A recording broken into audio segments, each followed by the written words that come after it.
করেছে, এদেরকে সামাজিক কালচার থেকে বঞ্চিত করেছে, বাবার পৈতৃক সম্পত্তি পাওয়া থেকে বঞ্চিত করেছে, দিন শিক্ষা জাগতিক শিক্ষা থেকে ওদেরকে বঞ্চিত করেছে। ফলে বঞ্চিত মানুষ যা করে, যে সর্বহারা সব হারায়া যা ইচ্ছা তাই করে, এরাও সব বঞ্চিত হইয়া এখন যা ইচ্ছা তাই করছে। সম্মিলিত ভাবে সংঘবদ্ধ ভাবে রাস্তায় রাস্তায় ওরা চাঁদাবাজি করছে, বিয়ে বাড়িতে সংঘবদ্ধ ভাবে হানা দিয়া জোরপূর্বক চাঁদা আদায় করছে। নতুন বাচ্চা যেই বাড়িতে হয় ওই বাড়িতে হানা দিয়া ওরা জোরপূর্বক চাঁদা আদায় করছে। খতনার বাড়িতে হামলা দিয়া জোরপূর্বক চাঁদা আদায় করছে। শুধু তাই না, রাতের আধারে সব রকমের নষ্টামিতে ওরা জড়িত হচ্ছে। এর জন্য যতটা ওরা দায়ী, তার চেয়ে বেশি দায়ী ইসলাম না মানা এই নষ্ট সমাজ। যদি ইসলামের বিধান এখানে ফলো করা হইতো, ওদেরকে ঘর থেকে বাইর করানো লাগতো না। কারণ আমি এমন আনকমপ্লিট দিন গ্রহণ করি না যে এই শ্রেণী সম্পর্কে আল্লাহ আল্লাহ রসুলের কোনো বিধান নাই। ছেলেদের মতো পেশাব করলে ছেলের বিধান, মেয়েদের মতো পেশাব করলে মেয়ের বিধান, শরীয়তের বিধান। এটা দুইটার মধ্যেই যদি ঝামেলা মনে হয়, আমরা বলি খুনসা মুশকিলা, তার জন্য আলাদা বিধান আছে। এক জায়গায়ও শরীয়তের বিধান নাই, একে সমাজ থেকে বের করে দিতে হবে। সমাজ থেকে বের করে এখন শুরু করছে এদের অধিকারের আন্দোলন। কেন? আল্লাহ যেটা দিছে তোমার পছন্দ হয় না? নিজের ঘরের অধিকার নষ্ট কইরা এখন বাহির নিয়ে ওদের অধিকার আদায় করা, এটা কোন ফাইজলামি শুরু হয়েছে? এটা ওদের সাথে উপহাস করা ছাড়া কিচ্ছু না। কিন্তু দোস্ত, এই থার্ড জেন্ডার আর ট্রান্সজেন্ডার কিন্তু এক জিনিস না। একটা হচ্ছে ওই যে আগেই বলেছি, একটা হচ্ছে মানসিক সমস্যা আর একটা হচ্ছে শারীরিক সমস্যা। মানসিক সমস্যা মনে হয়, শারীরিক সমস্যা দেখা যায়। দুইটা গুলায়া ফেলেন না, ওরা গোলায়া আপনাদেরকে একটা বিভ্রান্তিতে ফেলায়া কাজটা আদায় করতে চাচ্ছে। আপনি বলবেন কি আদায় করতে চায়? এক ভয়াবহ অবস্থা। আমাদের এগুলো এক সময় বলতে লজ্জা লাগতো, এখন লাগে না। কেন? শরীর মন শক্ত করছি যে ওরা লজ্জা শরম খায়া আমার সন্তানের ইমান খায়া ফেলবে, আর আমরা লজ্জা করে চুপচাপ বসে থাকবো। হবে না, চলবে না। সব বাদ, আগে আপন জনের ইমান বাঁচাইতে হবে। সমস্যা কি? এরা অধিকার চায়, দুইটা অধিকার, একটা সামাজিক অধিকার, একটা আইনি অধিকার। সামাজিক অধিকার ইতিমধ্যে ওরা আদায় করে ফেলছে। কেমনি? ওই যে হুচমিন ইসলাম বগুড়ার যে ছেলেটা 29 বছর বয়স্ক, ভারত যায় কাটাকাটি করে প্রতিস্থাপন করে নিজেকে মেয়ে বলে, আইসা এখন দাবি করে আমি মেয়ে। তাকে কুচক্রীরা কেমনে কেমনে মাননীয় প্রধানমন্ত্রী পর্যন্ত নিয়ে গেছে। আল্লাহ, রাষ্ট্রের প্রধান নির্বাহীর সাথে দেখা করানো মানে হচ্ছে সামাজিক স্বীকৃতি ওরা ইতিমধ্যে আদায় করে ফেলছে। এখন দরকার আইনি স্বীকৃতি। অনেক মুরব্বীরা চিন্তা করতেছে কি কয় না কয়, বাংলাদেশ বুঝে এগুলা সম্ভব? হে ওলি আল্লাহর দেশে, শাহজালাল শাহ কোরআনের দেশে, হযরত হাফিজজির দেশে এগুলো সম্ভব? হায় মুরব্বী, এমনি তো মুখ খুলি নাই। গত 21 সেপ্টেম্বর 2023 একটা আইনি খসড়া তৈরি হয়েছে, যার নাম হচ্ছে ট্রান্সজেন্ডার অধিকার সংরক্ষণ আইন 2023। এই নামে একটা খসড়া আইনের তৈরি হয়েছে। অতীত থেকে আমাদের জানা, কোন আইন হওয়ার আগে যে খসড়া যখন হয়, ওই আইনটা হয়েই যায়, একটু কাটছাট হয়, সংযোজন বিয়োজন হয়, আইন হয়েই যায়। ওই রাস্তায় প্রক্রিয়ায় আছে। আপনারা নাকে তেল দিয়ে ঘুমান, কারণ এটা আপনাদের তো বিষয় না। চুপচাপ থাকেন। অতীতে থেকেছেন, এখনো থাকছেন। হ্যাঁ, আলহামদুলিল্লাহ, আলহামদুলিল্লাহ। এখন আমাদের ইউনিভার্সিটির ছেলেরাও জেগেছে, কলেজের ছেলেরাও জেগেছে। ওদের কপালে আমাদের হাজারো ভালোবাসার চুমা। হ্যাঁ, জাগতে হবে সবার। কিন্তু আপনারা চুপচাপ। গত বছরও আমরা দেখেছি, যখন বিজ্ঞানের নামে, ডারউইনের থিওরির নামে আমার সিলেবাসের মধ্যে এমন কিছু আবর্জনা, পয়জন ঢুকাইয়া দেওয়া হয়েছিল, যার মাধ্যমে আমার সন্তানকে এই কথা বিশ্বাস করতে বাধ্য করছিল যে আমরা মানুষের সন্তান না, আমরা বানরের সন্তান। ওলামারা প্রতিবাদ করলেন, আপনারা চুপ ছিলেন। আমরা অবাক বিস্ময় লক্ষ্য করেছি। কিন্তু আমাদের প্রশ্ন, আমাদের দিলের আক্ষেপ, আমাদের কলিজার ব্যথা এটা। অভিযোগ বইলে আমরা আপনাদেরকে ছোট করব না, দূরে ঠেলতে চাই না, বড় জোর আমাদের অনুযোগ বলতে পারে। সেটা হচ্ছে যে চিৎকার চেঁচামেচি প্রতিবাদ মৌলবী কেন করবে? কেন করবে? কেন? আপনাদের করার কথার কথা কেন? কারণ এই ঘোড়ার টিমের সিলেবাস তো মৌলবীর সন্তান পড়ে না। মৌলবীর সন্তান তো কালা রাসূলুল্লাহ পড়বে। এই সিলেবাস পড়ে আপনাদের সন্তান। আপনারা কথা বলেন নাই, কথা বলছেন না এখনো। শুনে এমন এমন পোড়া কপালও আছে যে প্রতিবাদী আলেমের বিরুদ্ধাচরণ করেছে, এই প্রতিবাদকে দলের বিরুদ্ধে, সরকারের বিরুদ্ধে আখ্যা দেওয়ার চেষ্টা করেছে, এই প্রতিবাদকে রাজনৈতিক বক্তব্য হিসেবে আখ্যা দেওয়ার চেষ্টা করেছে। দোস্ত, সব জায়গায় রাজনীতি চাই না, আইনেন না, এটা রাজনীতির ব্যাপার না, এটা আমার ইমানের ব্যাপার, এটা আমার বিশ্বাসের ব্যাপার, এটা আমার আকীদার ব্যাপার, এটা আমার চেতনার ব্যাপার।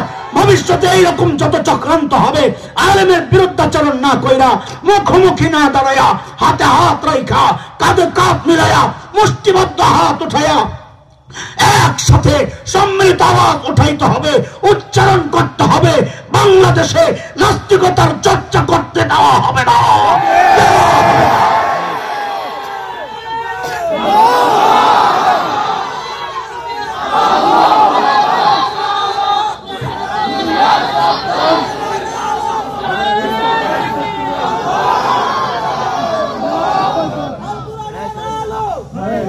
মুহতারাম হাজরিন, একটু বুঝেন বিষয়টা কি, সমস্যাটা কি। আমি শেষ করব অন্য এক কথা দিয়ে শেষ করতে হবে। বিষয়টা কি, সমস্যাটা কি? বিষয় হচ্ছে একটা ছেলে ছেলে হিসাবে জন্ম নিয়ে সে বড় হচ্ছে। কি অদ্ভুত চিন্তা! ছেলে হিসাবে জন্ম নিয়ে সে বড় হচ্ছে, ভালো হয়েছে, তার শারীরিক চাহিদা অনুভূতি আসছে, এখন তার ছেলের দিকে তার আকর্ষণ, মেয়ের দিকে না। তার মানে সে ধরে নিছে আমার মধ্যে মেয়েলি ভাব আছে, আমাকে নিজেকে মেয়ে মনে হচ্ছে। পশ্চিমারা কয় এই মনে হওয়াটাই তার অধিকার, স্বীকৃতি দিতে হবে। এখন বলতে হবে হ্যাঁ তুমি মেয়ে, কিছু অঙ্গ কাটাকাটি করে প্রতিস্থাপন করে তুমি নিজেকে মেয়ে বানায় নিতে পারো। আল্লাহ বলেন লা তাবদীলা লিখালকিল্লাহ, আল্লাহ বলেন সম্ভব না এটা। আমি যাকে ছেলে বানাইছি যত কাটাকাটি করো, আমি ভিতর মেয়ে, ছেলেই থাকবে, মেয়ে মেয়েই থাকবে। ওরা বানাচ্ছে, ফলাফল সমস্যাটা কি? সমস্যা হচ্ছে দোস্ত, কেমনি বুঝাবো আপনাদের, শয়তান বড় বাটপার না চালাক? বাটপার, বাটপারের ধোকার পদ্ধতি এক হয় না। বাটপার ধোকা ভিতরের জিনিস একটা রেখে খালি মোড়ক পাল্টায়, খালি পোটলা পাল্টায়। আমরা এই যে আমি কয়েকদিন আগে আমাদের দেওবন্দ মাদ্রাসায় আসছিলাম আপনাদের পেছনে শহরে, ওখানে ওই মোড়কের কিছু কথা বলছি, কিছু পোটলা ছিঁড়ছিলাম। আজকে কটা পোটলা ছিঁড়ি, আমার কাম হলো পোটলা ছিঁড়া। শয়তান মোড়ক পাল্টাইব, মোড়ক মোড়ক মুরগি না, লেবেল পোটলা। সময়ের আলেমদের জিম্মাদারি ওই পোটলা ছিঁড়া উম্মতকে দেখায় দেওয়া, ভাইরে ধোকা খাইস না, ভিতরের জিনিস কিন্তু আগের না। ধরেন শয়তান আপনারে পেশাব খাওয়াইতে চায়, কি খাওয়াইতে চায়? কথার কথা, এটা কিসের বক্স? ভিতরে কি শিশুটিরে খুললে হয়, শিশু করছে, দিছে আপনার এনে দিলাম আতর, আপনি কাছে যেমন দুর্গন্ধ। শয়তান যেই দেখছে আরে হেতর ধরে লিছে কাহিনী, তো বাদ দিছে, এইবার লিছে বোতল, এটার মধ্যে পেশাব করছে, গেন্ডারের রস খা, আপনি খাইতে দুর্গন্ধ। শয়তানকে সর্বনাশ সাথে বুঝে লিছে, লইছে চায়ের ফ্লাস্ক, তুলিছে চায়ের ফ্লাস্ক লয়ে শীতের পেশাব গরম খাসা চা খাইতে যাবেন, পেশাবের গন্ধ। এই শয়তানের কাজ হইলে আপনার পেশাব খাওয়াবে, কিন্তু একবার এই পোটলায় ভরে, একবার এই বোতলে ভরে, একবার ফ্লাস্কে ভরে, ভিতরে জিনিস কিন্তু একটাই। এই যে ট্রান্সজেন্ডার, এটা আসলে কি? আসলে শয়তান চাইছিল অনেকগুলো সমস্যা ক্রিয়েট করার জন্য আমাদের সমাজে ছড়ায় দিতে। সচেতন মানুষের সচেতনতার কারণে, ওলামাদের সতর্ক করার কারণে ওরা পারে নাই। এর মধ্যে একটা হচ্ছে সমকামিতা। সমকামিতার চেষ্টা হয়েছে এই সমাজে ছড়ায় দিতে। রেইনবো, ওই যে কি বলে রংধনু, এটাকে ওরা ওদের মডেল বানাইছে, লোগো। এইভাবে ফেসবুকে বিভিন্ন জায়গায় যোগাযোগ মাধ্যমগুলোতে গ্রুপ বানায় বানায় বানায় বানায় এই নোংরামি ছড়াইতে চেষ্টা করছে। উম্মতের আলেম এবং সচেতন ইমানদাররা এগুলা মানুষকে বুঝায় বুঝায় ঠেক দিয়ে রাখছে। শয়তান যখন দেখছে বাধাগ্রস্ত হয়েছে, কয় বাদ দে, আমি পোটলা আরেকটা নিয়ে আইতেছি। এই নতুন এক প্যাকেটের নাম হচ্ছে ট্রান্সজেন্ডার। ভিতরে কি? আগেরটাই কোনটা? সমকামিতা। ভিতরের জিনিস কি? বলে কেমনে সমকামিতা? তা আপনি বুঝেন, যেই ছেলেটা তথাকথিত মেয়ে হয়ে গেল, আল্লাহ কয় লা তাবদীলা লিখালকিল্লাহ, ছেলে ছেলেই। এই তথাকথিত মেয়েটার বিয়ে হবে কার সাথে? ছেলের সাথে, কারণ সে তো মেয়ে, সে তো ছেলের বিয়ে করার জন্য এই কাম করছে। মেয়েরই যদি বিয়ে করতো তার এই কাম করা লাগতো না, কাটাকাটি লাগতো না। এখন এ বিয়ে করছে ছেলেরে, আল্লাহ কয় তুইও ছেলে, লা তাবদীলা লিখালকিল্লাহ। ও ছেলে ছেলে ছেলে সংসার, ছেলে ছেলে বিয়ে, এটাই তো সমকামিতা। যেই মেয়েটা নিজেকে ছেলে বানাচ্ছে, তথাকথিত ছেলে, আল্লাহ বলেন লা তাবদীলা লিখালকিল্লাহ, তুই ছেলে হইতে পারবি না।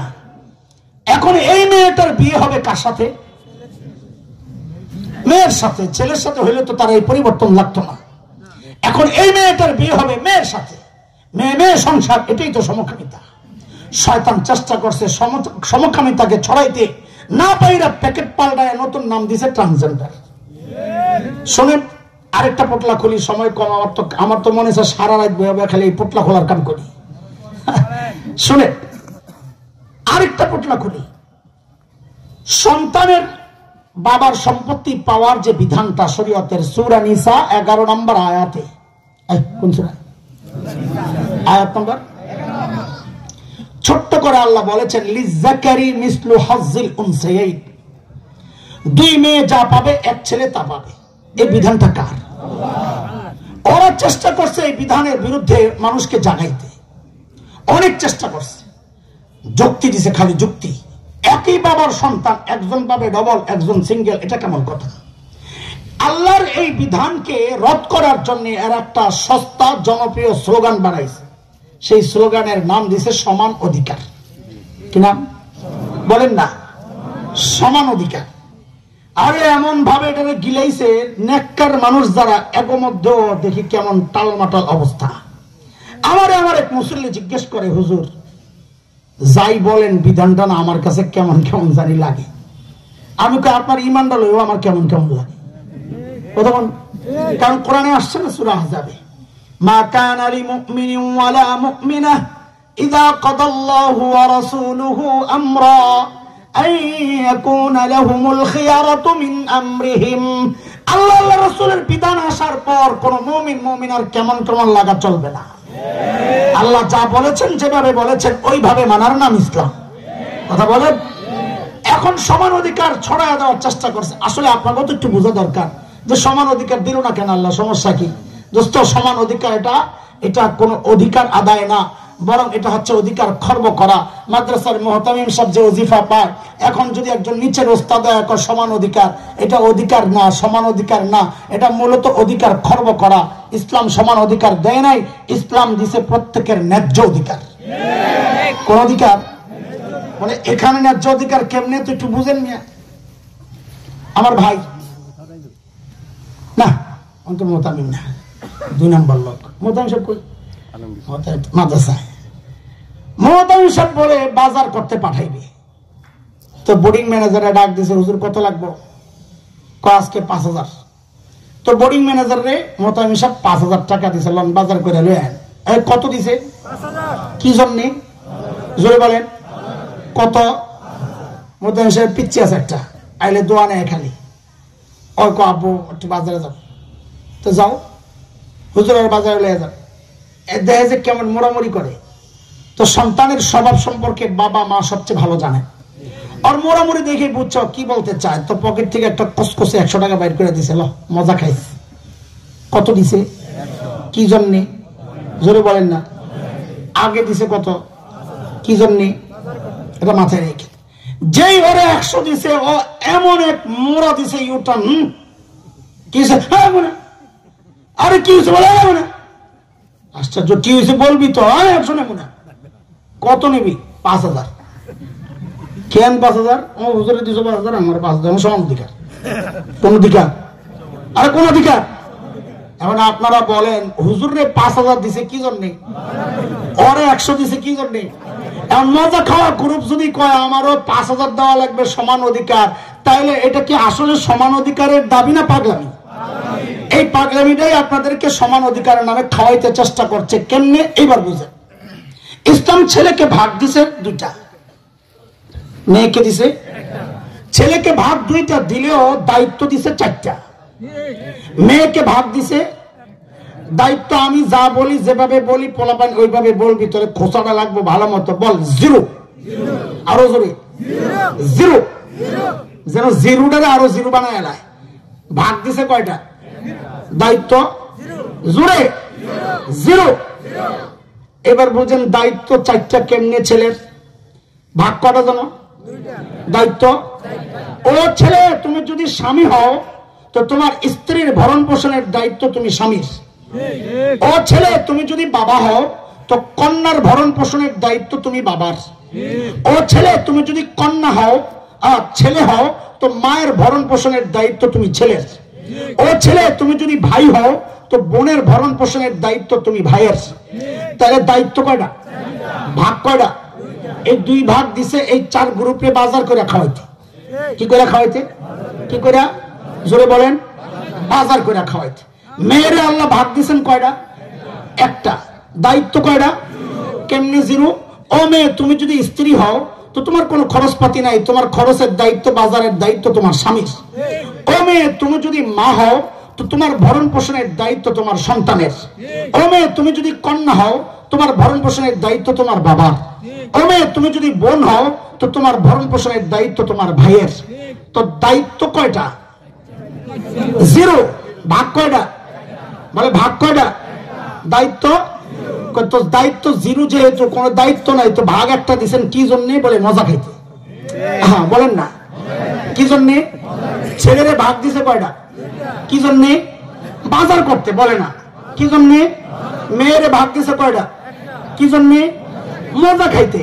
এখন মজা খাওয়া গ্রুপ যদি কয় আমারও দুটো দেওয়া লাগবে বাজার করার মতো, তো বলেন এই দাবি যৌক্তিক না পাগলামি? এই পাগলামি ওরা সমান অধিকারের নামে সমাজে ছড়াইতে চাইছে। না পাইরা কয় পোটলা পাল্টা। কি বলরা? পোটলা পাল্টা। নতুন পোটলার নাম হচ্ছে ট্রান্সজেন্ডার। বলে কেমনি বুঝলাম না, তো বোঝানোর জন্যই তো আসছি।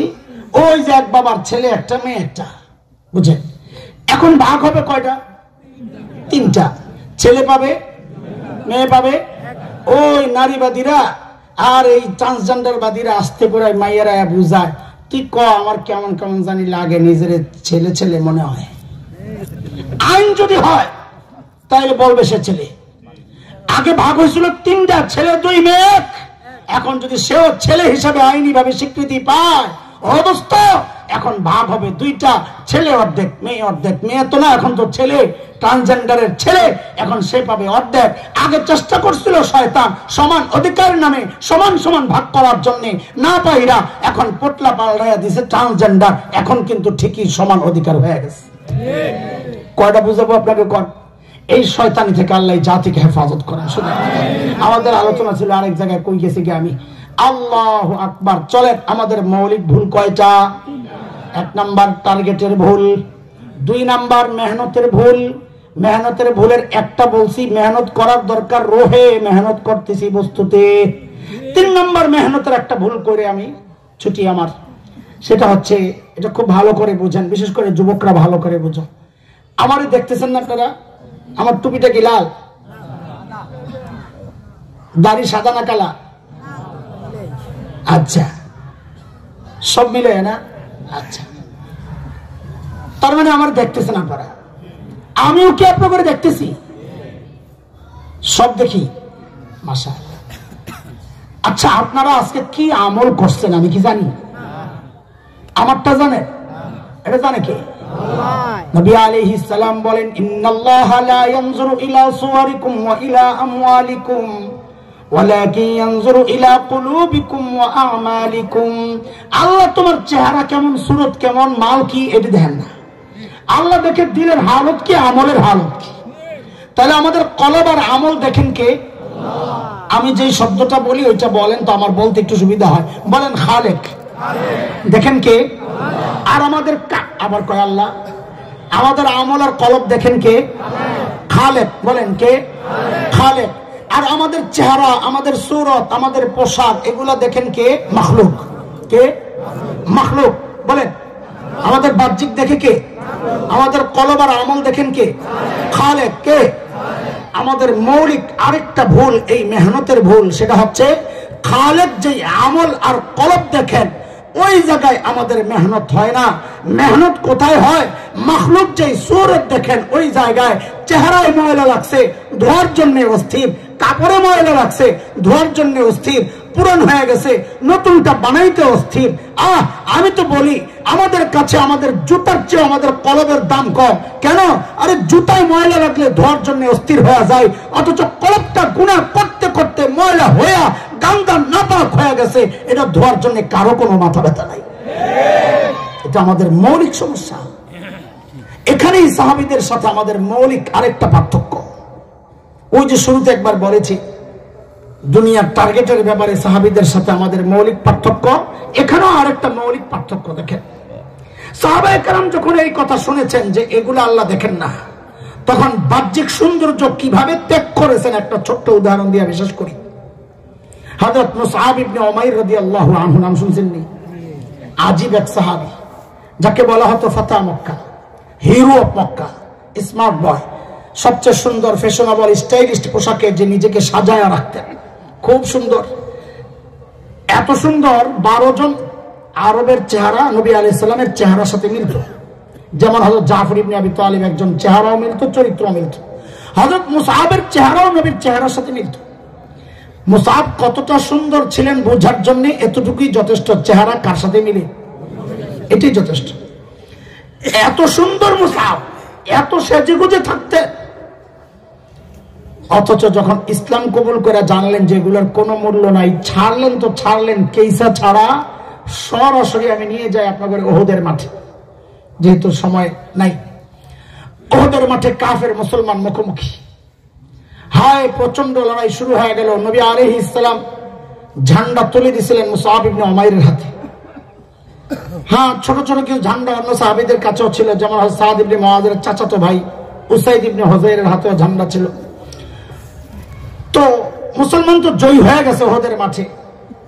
কিছু ভুল বুঝাবুঝি, তাও আমি ওটাও বলতে চাই না, আমি বলি হযরত খালিদ ইবনে ওয়ালিদ কাফেরদের পক্ষে লড়াই করতে আসছিলেন। ওনার চৌকস নেতৃত্ব আর বুদ্ধিমত্তার কারণে মুসলমানরা জয় হওয়া যুদ্ধ পরাজয় হয়। এমন কচু কাটা হয়েছে ওহদের মাঠে মুসলমান, সারা মাঠ রক্তে লাল, লাশ আর লাশ। কাফেররা যুদ্ধ শেষে চলে গেছে। নবী আলাইহিস সালাম লাশগুলো সংগ্রহ করতে বললেন। এত লাশ মুসলমান কোনোদিন দেখে নাই। আরে বদরের যুদ্ধ কত মারাত্মক, সেখানেও তো মাত্র শহীদ হয়েছেন 14 জন, 8 জন আনসার আর 6 জন মুহাজির। অথচ ওহদের মাঠে 70 জন সাহাবী শহীদ। সাহাবীদের মনোবল ভাঙ্গা, হাত থেকে তরবারি পড়ে গেছে। হযরত ওসমান রাদিয়াল্লাহু আনহুর মতো মানুষ হাত থেকে তরবারি পড়ে গেছে, হারা ধরছে মদিনার দিকে। শিয়ারা কয়েক ওসমান ময়দান থেকে পালাইছে। এমন এক ভয়াবহ অবস্থা। এখন লাশ দাফন করতে হবে। এই দাফন কেমনে করবে? এত লাশ শরীরে কুলায় না, নিজেরা আহত। আমি বলি সবচেয়ে বেশি কষ্ট ওদের দিলে এগুলোর কারণে না, আপনজন হারাইছে, রক্ত, নিজেরা আহত, একটাও না। কারণ হইল মূল ওই পাগলগুলা যখন দেখেছেন প্রিয় হাবিব সাল্লাল্লাহু আলাইহি ওয়াসাল্লামের চেহারাটা রক্তাক্ত, গোটা শরীর টালা। আমাদের মতো নকল আশেকরা এগুলা বলি, পড়ি, পড়াই, যখন চোখের পানি রাখতে পারি না। আর ওই খাঁটিয়া আশেকদের এই দৃশ্য দেখে কেমন লাগছে।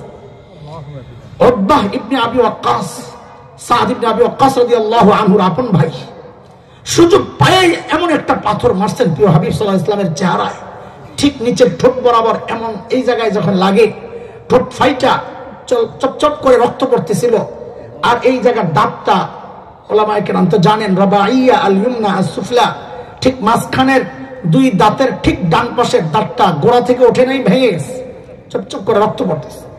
আরেক নরদম আব্দুল্লাহ ইবনে কিম্মা পাথরের টালে এমন ভাবে আঘাত করছে, ঠিক এই বরাবর হেলমেটের যে লোহার টুকরাটা এই জায়গাটা ঢাকে, এটা ঢুকে গেল ভিতরে, চপচপ করে রক্ত পড়তেছে।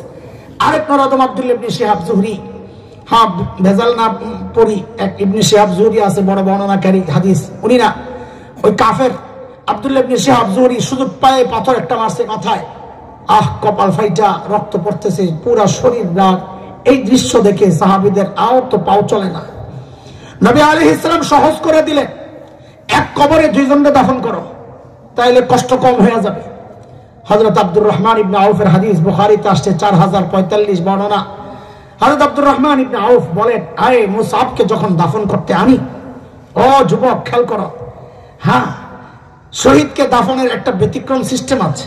গোসল ছাড়া দাফন দিতে হয়, যেই কাপড়ের শহীদ ওই কাপড় দিয়েই কাফন দিতে হয়। বলে হযরত মুসআবকে যখন দাফন করতে আনি, এখন কাপড় তো লাগবে। বলে ওর শরীরে পাইছি ছোট একটা চাদরের টুকরা, যা দিয়া কোন রকমের সতরটা ঢেকে রাখছে। আরে কোন মুসআব?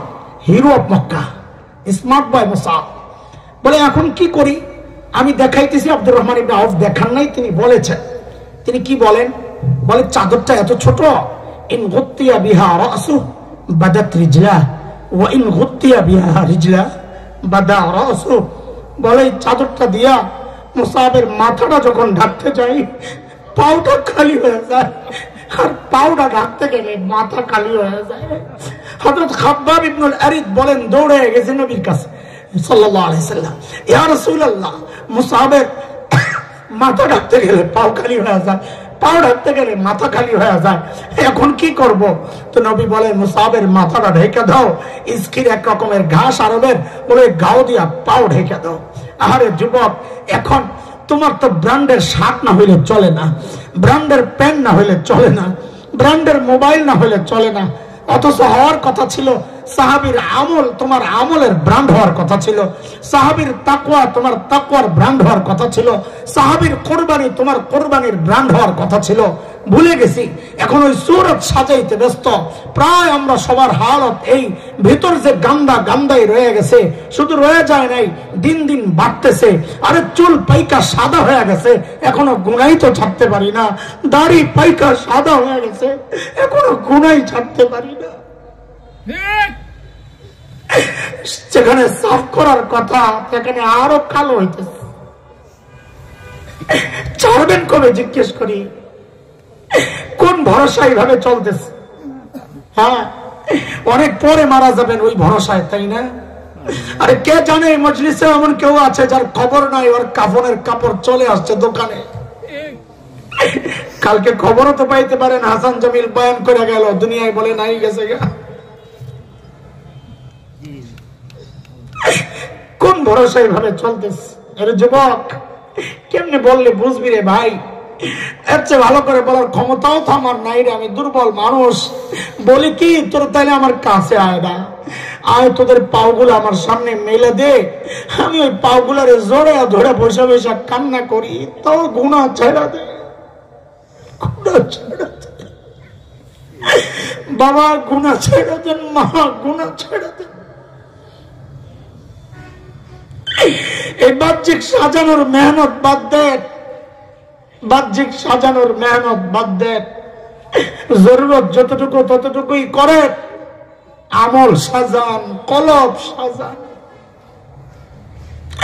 নাইলে দুনিয়ায় ব্যর্থ হব, ব্যর্থ হব আখিরাতে। আল্লাহ বলেছেন, আল্লাহ বলেন, ওয়ামান আরাদাল আখিরাহ ওয়া সাআ লাহা সা'য়াহা ওয়া হুয়া মুমিন فَأُولَئِكَ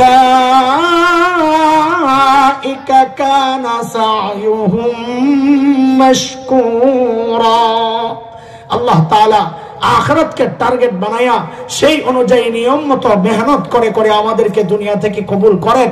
আমাদের অতীতের সব গুনাহ খাতা আল্লাহ মাফ করে দেন, ভবিষ্যৎ গুনাহমুক্ত জীবন সাজানোর তৌফিক আল্লাহ দিয়ে দেন। আমিন।